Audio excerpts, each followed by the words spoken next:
प्रावधान 1 नवंबर 2025 से आपके बैंक अकाउंट, सब्सिडी, आधार अपडेट और टैक्स सिस्टम सब कुछ बदलने वाला है। नमस्कार दोस्तों, स्वागत है आप सबका इस खास वीडियो में। हम जानेंगे 1 नवंबर 2025 से देश भर में लागू होने वाले बड़े वित्तीय बदलाव जो आपकी बैंकिंग, आधार, गैस सब्सिडी और टैक्स से जुड़ी जिंदगी को प्रभावित करेंगे। चलिए शुरुआत करते हैं बैंकिंग बदलावों से। 1 नवंबर से बैंकिंग कानून संशोधन 2025 लागू होगा। अब ग्राहक अपने खाते, लॉकर या डिपॉजिट पर 4 नॉमिनी तक जोड़ सकते हैं और हर नॉमिनी को अलग प्रतिशत हिस्सेदारी दी जा सकेगी। इससे उत्तराधिकार विवादों पर रोक लगेगी और परिवार को राहत मिलेगी। सभी बैंकों की आधिकारिक वेबसाइटें .bank.in डोमेन पर शिफ्ट हो रही हैं, यानी अब bi.bank.in। रिजर्व बैंक का यह कदम साइबर सुरक्षा बढ़ाने और नकली वेबसाइट से बचाव के लिए है। ध्यान रखें, हमेशा .bank.in डोमेन पर ही लॉगिन करें। SBI कार्ड ने भी अपनी फीस संरचना बदली है। अगर आप थर्ड पार्टी ऐप जैसे क्रेड,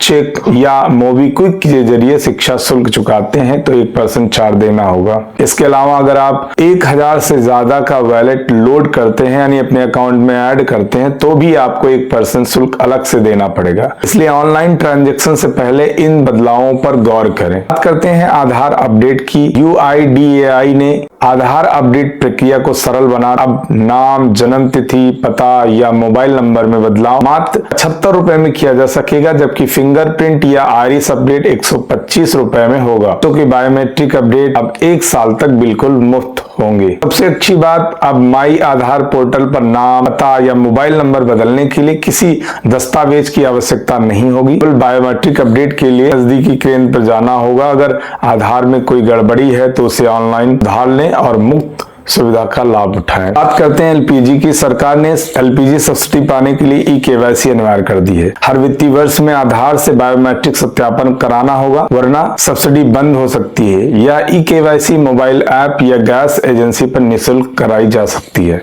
1 नवंबर से वाणिज्यिक सिलेंडरों के दाम घटे हैं। दिल्ली में अब 19 किलो सिलेंडर 1590.50 रुपए में मिलेगा। हालांकि घरेलू गैस के दाम 853 पर यथावत हैं। इसका सीधा असर छोटे व्यापारियों, छोटे व्यवसायियों पर भी पड़ेगा। 1 नवंबर से 30 नवंबर के बीच सभी पेंशन भोगियों को अपना वार्षिक जीवन प्रमाण पत्र जमा करना होगा, चाहे बैंक में हो या जीवन प्रमाण पत्र पोर्टल पर। अगर प्रमाण पत्र समय पर नहीं दिया गया तो पेंशन रोक दी जाएगी। केंद्र सरकार के कर्मचारियों के लिए NPS से UPS पेंशन योजना में बदलने की अंतिम तिथि भी 30 नवंबर तक तय की गई है। जो कर्मचारी यह बदलाव चाहते हैं वे समय पर रहते अपना आवेदन करें। GST सुधार के तहत अब केवल 2 मुख्य स्लैब 5%, 18% लागू रहेंगे, जबकि लग्जरी वस्तुओं पर इन गुड्स पर 40% टैक्स लगेगा। अपने 12%, 28% स्लैब समाप्त हो गए हैं। इससे सामान्य वस्तुओं के दामों में बड़ी राहत मिल सकती है। डिजिटल भुगतान करने वालों के लिए चेतावनी है। SBI कार्ड से 1000 से अधिक का वैलेट लोड करने पर 1% शुल्क देना होगा। अगर 2000 का लोड करने पर 20 रुपए अतिरिक्त लगेगा।